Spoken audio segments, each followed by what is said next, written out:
हमने पहले बात की कि नेशनल करिकुलम 2006 में जो की लर्निंग एरियाज हैं वहाँ उन की लर्निंग एरियाज के लिए इंग्लिश में जो लफ्ज इस्तेमाल किए गए, यानी इंग्लिश का जो हम नेशनल करिकुलम 2006 का डॉक्यूमेंट उठाएंगे वहाँ पे उसमें लफ्ज इस्तेमाल हुआ है कॉम्पिटेंसीज।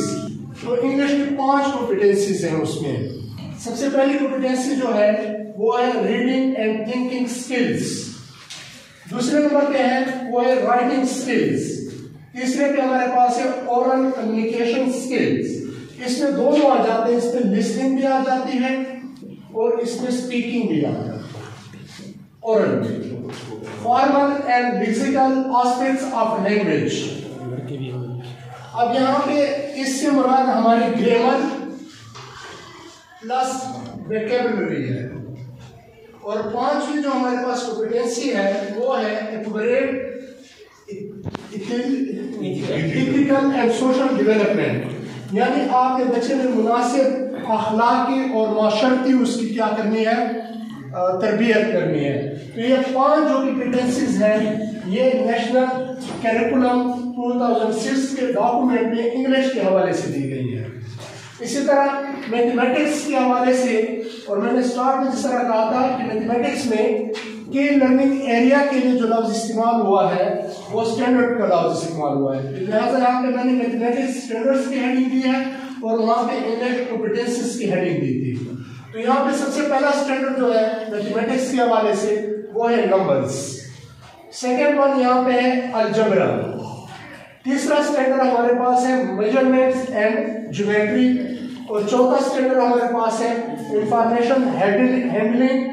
और 5वां हमारे पास है रीजनिंग एंड लॉजिकल थिंकिंग। तो ये 5 स्टैंडर्ड्स वहाँ पे दिए गए हैं और सर इसको मुझसे बेहतर जानते हैं कि इससे क्या मुराद है। और ये हमारे नेशनल करिकुलम 2006 के डॉक्यूमेंट्स में है। बाकी सब्जेक्ट्स भी इस हवाले से दिए गए हैं, तो सबको लेना और सबको यहाँ पे लिखना मुमकिन नहीं था, तो कुछ को यहाँ पे हमने डिस्कस किया है। सर जी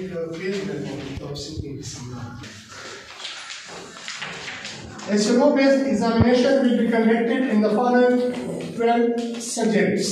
Heading यहाँ पे दी गई है। तो पहला सब्जेक्ट यहाँ पे है मैथमेटिक्स, जनरल मैथ्स, जिस तरह आर्ट्स फॉर्म का होता है, हमारे शुक्र पूरी साइंस वाले बैठे हैं, सारे संस्थान बनेंगे तो ये आपके लिए है।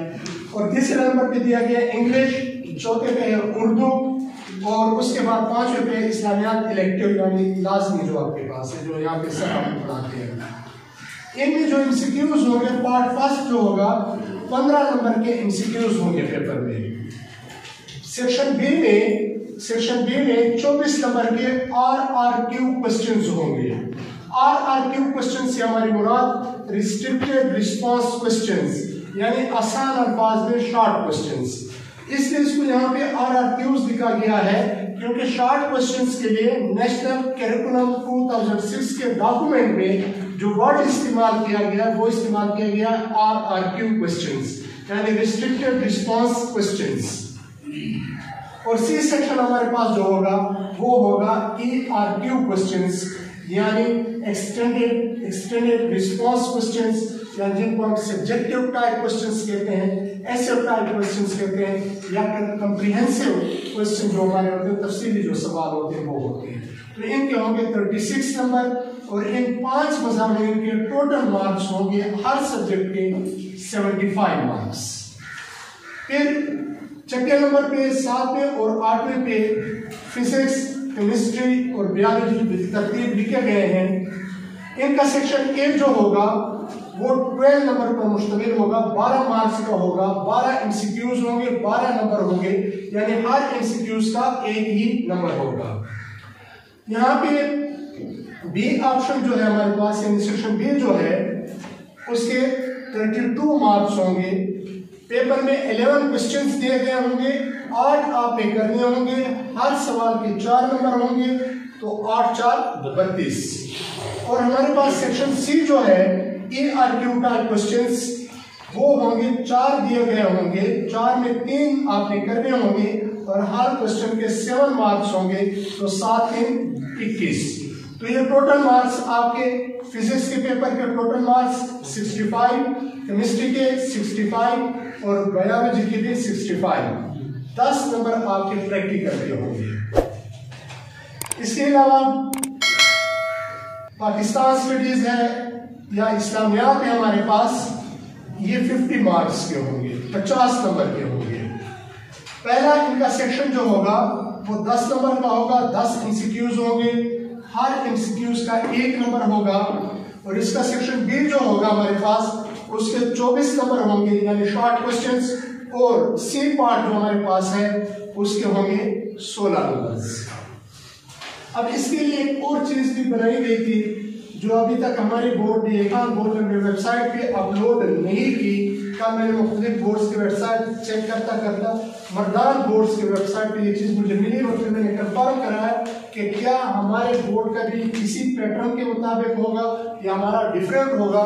तो अक्सर जो दोस्तों ने मुझे बात जो बताई उन्होंने कहा कि नहीं, पूरे सूबे का पैटर्न एक जैसा होता है। तो जो TOS यानी टेबल ऑफ स्पेसिफिकेशन जो हमारे पास है, टेबल ऑफ स्पेसिफिकेशन जो हमारे पास है उसको एक नजर थोड़े से देख लेते हैं। सिर्फ फिलहाल मर्दान बोर्ड पे सर दिया गया था और किसी वेबसाइट में मुझे नहीं मिला, लेकिन अक्सर दोस्त कह रहे थे कि हमारे बीकॉम बोर्ड पे भी हम करीब इसको अपलोड कर देंगे और हमारा भी हूबहू इसी तरह होगा जिस तरह इन लोगों का है।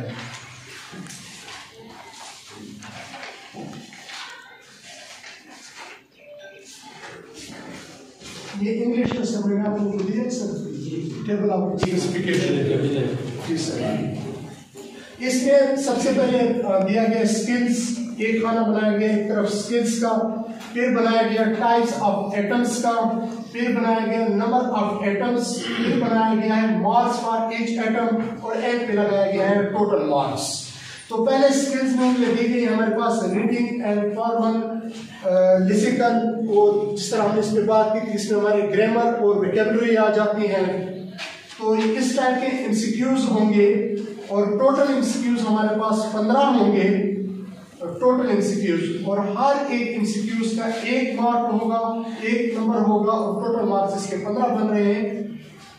फिर इसके दूसरे जो हमारे पास है RRQ क्वेश्चंस यानी रिस्ट्रिक्टिव रिस्पांस क्वेश्चन जो है, शॉर्ट क्वेश्चंस जो है वो आपके होंगे कितने 6 क्वेश्चन होंगे शॉर्ट क्वेश्चंस, हर क्वेश्चन के 3 मार्क्स होंगे और टोटल इसके मार्क्स बन रहे हैं 18।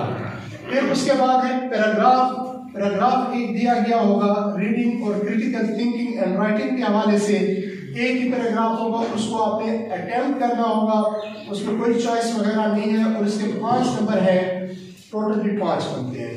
फिर उसके बाद स्टेंजा है, स्टेंजा दिया गया होगा, स्टेंजा के 4 नंबर हैं और 2 स्टेंजा दिए गए होंगे तो 4 2 8, 4 2 8 मार्क्स दिए होंगे आपकी। उसके बाद फिर रीडिंग कंप्रीहेंशन ऑफ पैसेज, इस पे मुझे इतना ये नहीं है सर, आपको फिर बाद में एक्सप्लेन करेंगे इनका। तो ये भी 5 नंबर का दिया होगा, एक ही आइटम होगा यानी एक ही सवाल होगा और 5 नंबर इसके होंगे। अच्छा, पैराग्राफ के नीचे जो सवाल सर कह रहे हैं ऊपर पैराग्राफ होगा नीचे सवाल होंगे, पैराग्राफ को पढ़ के आप उसमें से जवाब निकालेंगे, इस तरह का सर। 5 क्वेश्चन होंगे, एक क्वेश्चन का ठीक है, 5 क्वेश्चन होंगे और एक क्वेश्चन का 1 नंबर होता है तो टोटल 5 नंबर बन जाएंगे।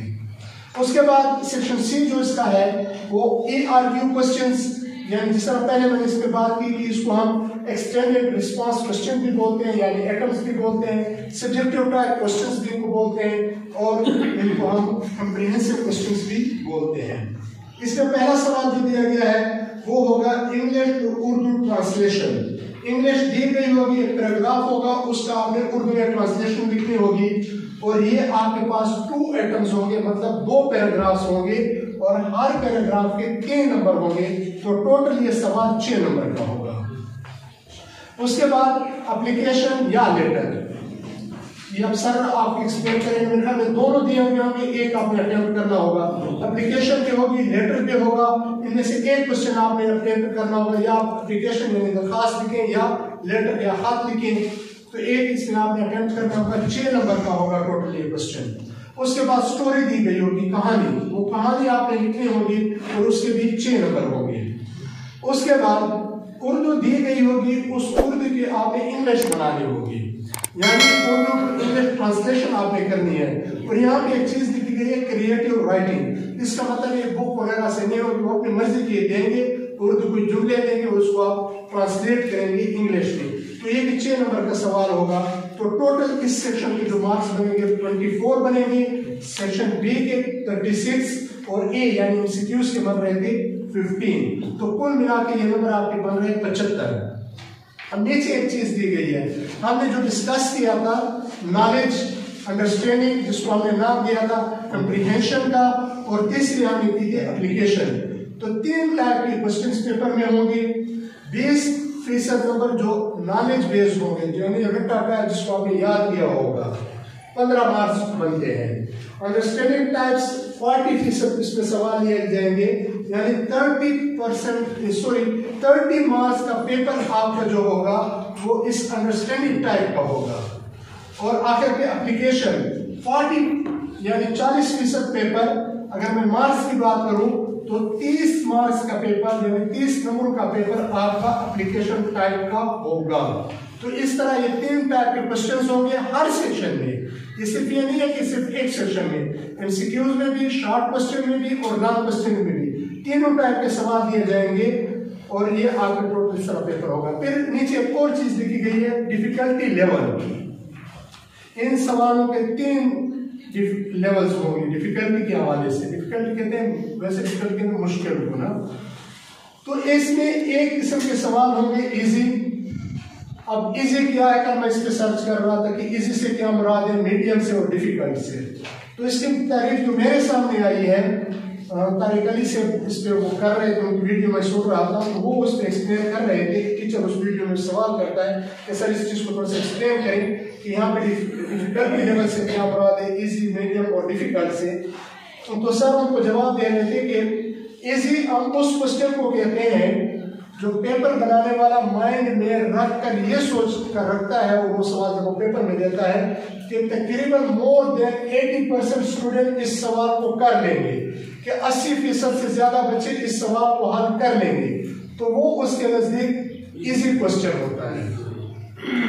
मीडियम टाइप क्वेश्चन तकरीबन जिस तरह मीडियम से जाहिर है 50-50 कि 50% बच्चे उसके मुताबिक इस क्वेश्चन को हल कर पाएंगे, 50% इसको नहीं कर पाएंगे। और डिफिकल्ट टाइप क्वेश्चन के तकरीबन बमुश्किल 20% बच्चे, 20% बच्चे या 20 to 30% बच्चे जो होते हैं इसको हल कर पाएंगे। तो आपके पेपर में 20 नंबर जो होंगे वो इजी टाइप क्वेश्चंस के होंगे, 30 मार्क्स मीडियम टाइप क्वेश्चंस के होंगे और 25 मार्क्स जो है वो डिफिकल्ट टाइप क्वेश्चंस के होंगे। अगर आप परसेंटेज के हवाले से बात करें तो 27% यानी फीसद आपके इसी क्वेश्चन टाइप्स हैं और 40% मीडियम टाइप क्वेश्चंस के हैं और 33% जो है वो डिफिकल्ट टाइप क्वेश्चंस की है। तो इस तरह मुख्तलिफ ये टेबल ऑफ स्पेसिफिकेशन इस्लामियात भी मेरे सामने पड़ी हुई है, वो भी इस तरह है, केमिस्ट्री की मेरे पास पड़ी हुई है और उसके अलावा बायो की भी है।